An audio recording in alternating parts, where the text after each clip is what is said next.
Hi, thanks so much for tuning in. This is going to be kind of a short video going over equipment needed for macro, and let's hope it's short because I think it's about to rain here in the Detroit area and the mosquitoes are biting. We're going to talk about taking macro photos, the equipment needed. Now, before I say anything, the equipment is probably the least important of all the factors in taking macro shots, all right? I think it's nice to have an SLR with a macro lens for reasons I'll explain in this and other videos. The skill and talent of the photographer are somewhat more important, not that important. Knowing your subject, having an ability to compose an image are more important, but the most important factors, in my opinion, are patience in finding a subject, slow approach, persistence, and then taking lots of photos. Everything's free with digital, and then reviewing and honing your technique in between dives. And remember, we're taking pictures of live subjects in the natural environment. We never want to touch, harass, harm, or move an animal. Okay, now let's start with a compact. As we will show in other videos, a compact camera can be okay, but you need a very small working distance. You have to get so close to the subject. You get shutter lag, you have slower autofocus, less quality of the image, and it's hard to exploit changes in depth of field because with a small sensor size, you have pretty good depth of field even with an open or large aperture.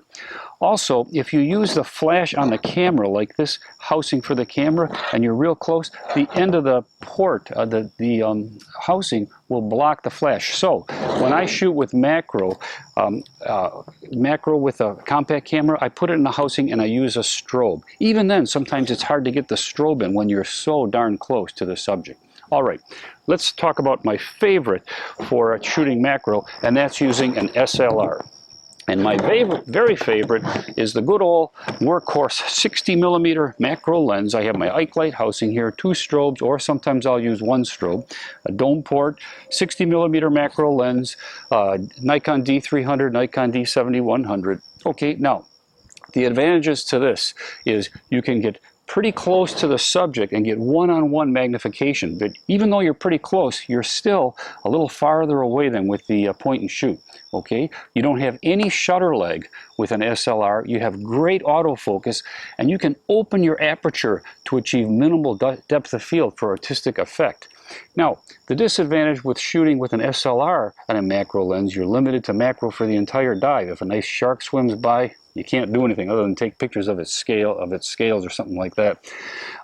Sometimes I have some trouble looking through the viewfinder. With a macro lens, it's easy because you can just look at the LCD if something's on a sandy floor or under a ledge. With a SLR, you have to get your head way down. However, I have an angled viewfinder which I bought, and it's a little delicate and it takes a little getting used to, but boy, the angled viewfinders are great because now if we have something on the seafloor, I can just look like that and see it.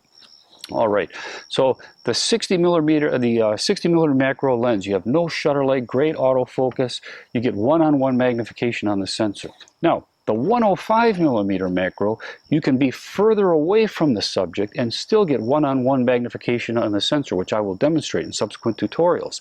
The disadvantage of the 105 though is it's slower autofocus, more difficult to focus. You have a greater water column, and that good old water column messes things up, as we all know by now.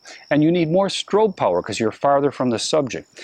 I generally use the 105 if I have a very skittish subject or I want to really blur the background, because you can get even less depth of field. So you can really get subjects to pop out from your distracting background. But in general, I use the 60. It's better on night dives, better in low visibility, and better if you want to shoot somewhat larger subjects.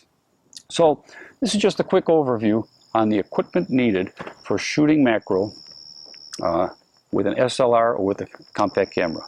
Thanks for tuning in.